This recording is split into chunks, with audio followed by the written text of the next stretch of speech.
Hey gang, Lucas Welsh. And we're back again with this busted up fiddle. Can we save it? Save it. Save it. Save it. Save it.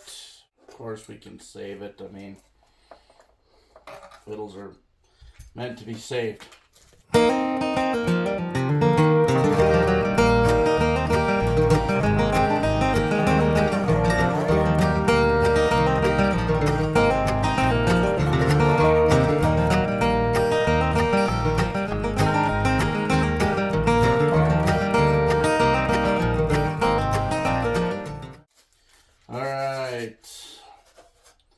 We are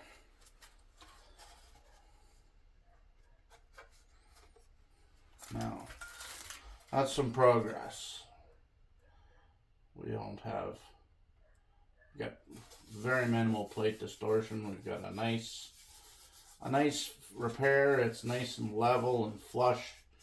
You know, it's not going to take a whole lot to make that look.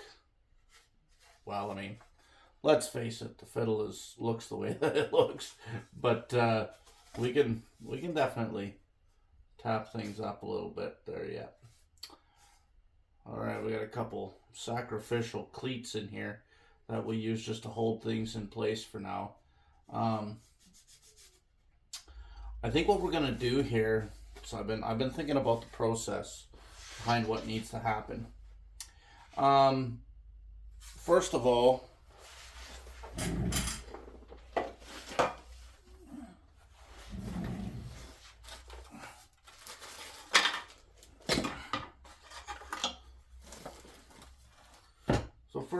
we need to attach this other piece. Okay, that's kind of the big doggy here that's left that needs to get done up. So that's going to take a little bit of finagling here to get that all to work out, to come back together. Oh, without dropping anything. So that's the first page in this next part of the saga. Here, we got to get that piece glued back in and complete. And I mean, as you can see, just holding it and trying to get it into place is something. So we're going to have to do the same kind of a situation as we did down here, where we glue a chunk of it in so that we can then have an anchor point and to glue the rest of it, you know, to try and get that all in one shot. It's not that it's not doable, but you know, I just feel like my personal chance at success here is going to come if I try and do this just a little bit slower and a little bit neater. Although once I get it to that point there, it actually kind of locks itself into place. So, you know, there's a possibility here that we could try and glue the whole thing in at one crack. I'm just not sure that I want to do it. So anyway, this is the first part here. We got to get this big chunk glued back in so that we have a fiddle top again. Then I've been racking my head a little bit about how to do the next step, because we need to put a new bass bar in here.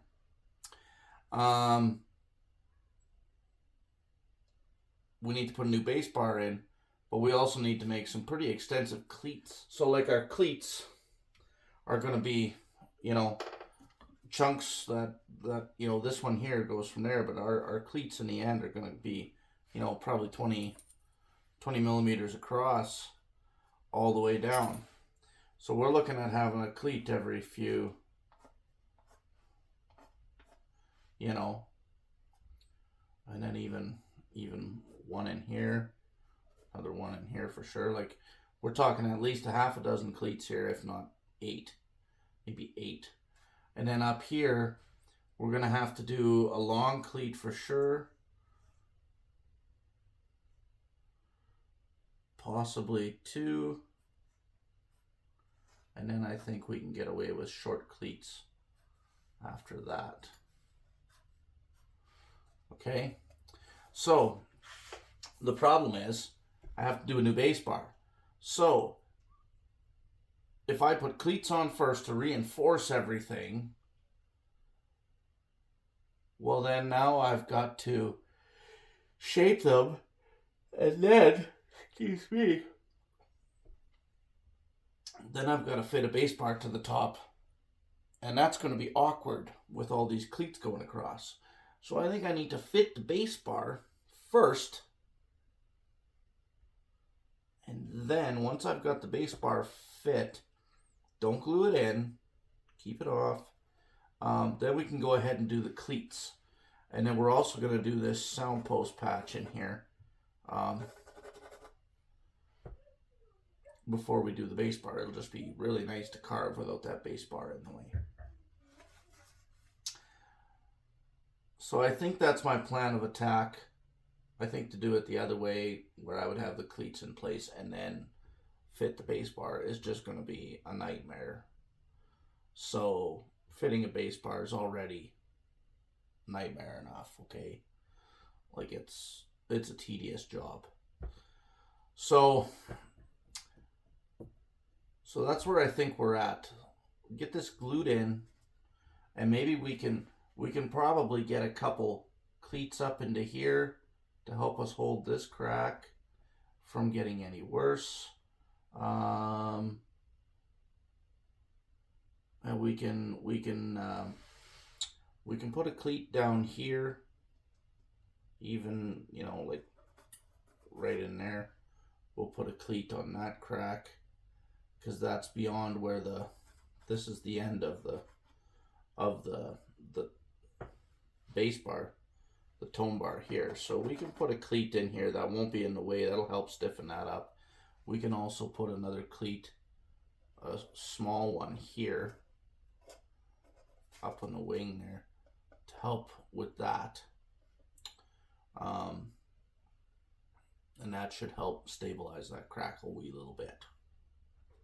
Okay, so I think this here is the next thing to do, and you know, it's holding in there so well that I'm going to leave that clamp up on there, and I'm going to get some glue in this wing for a start, and I'm going to get some glue in there, and I'm also going to get some glue in a portion of this crack, and I'm just going to flip that back up into place, and that's going to take, boom, it comes so nice back into alignment. Like it really holds itself in alignment really nice. So I think we do have a good chance here at getting a big chunk of this crack. And I mean, if I can get this in a nice shot, I might try for the whole thing.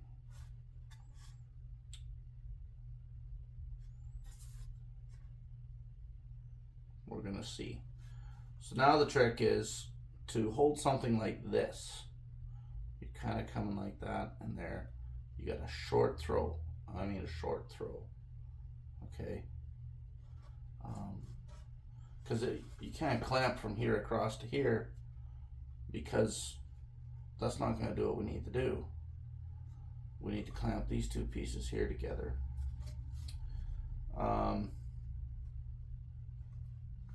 And like I said, hide glue, the nature of hide glue, like there's really no gap basically in there to speak of. Same with this crack all the way up. It fits so nice and tight, but of course when you put a little bit of glue on, it's gonna want to move around. So yeah, we're gonna put a clamp. We're gonna clamp it right up there. We can't use this exact clamp, but we're gonna clamp it across there. That's gonna hold that piece all together for the width of it. Like one is gonna be enough. We're gonna probably do another sacrificial cleat under here to hold this piece in perfect alignment, and then we'll go with this again, and this backing it up from the underside, because that just seems to work really well. Like, I've been really excited, not excited, just really happy with how that's been working for me. Oops, just popped it out of place. We don't want to do that too much, because every time we rub that, we disturb the fibers, and that crisp clicking is going to start going away. We're going to wear those fibers out. So I just need to figure out what I'm going to do here for a bit of a clamping situation, and I've done everything from, you know, rubber bands. I'm actually kind of feeling like that's maybe the best if I just have a spring clamp from this side, and I feed a nice heavy rubber band in. I take it back. I can put just a, oh yeah, see, like something like that, super effective. Like that's an effective clamp. It's got a nice bit of pressure. We're in a good place to do it. You know, the rubber band holds a nice even pressure that I can maneuver a little bit to get the spot that I want exactly. So that's exactly what I'm going to do right there. That's my clamping setup. So I'm going to get this wing clamp first, and then I can work glue into this crack, clamp it. I've got to get the right little, I've got a little,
there you have it.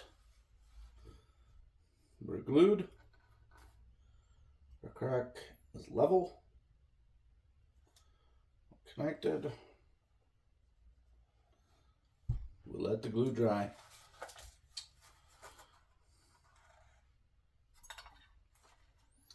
So,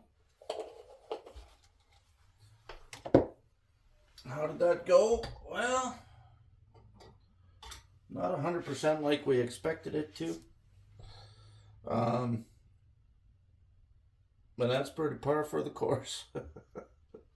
I'm not going to sit here and say that I've done it all and know how to do everything 100% the way that, you know, other people might do it, or the way that it was done forever and a day. I'm just trying to do good quality work that's going to last. I don't want my repairs coming back, you know, in a month or a year. You know, I want them to last, be functional. I'm not working on $100,000 violins, $20,000 violins even. I've worked on a few nice violins, and you know, that's all that there is. Just try and do good quality work, and don't do any harm. Leave things in better shape than when you found them. Always been my motto.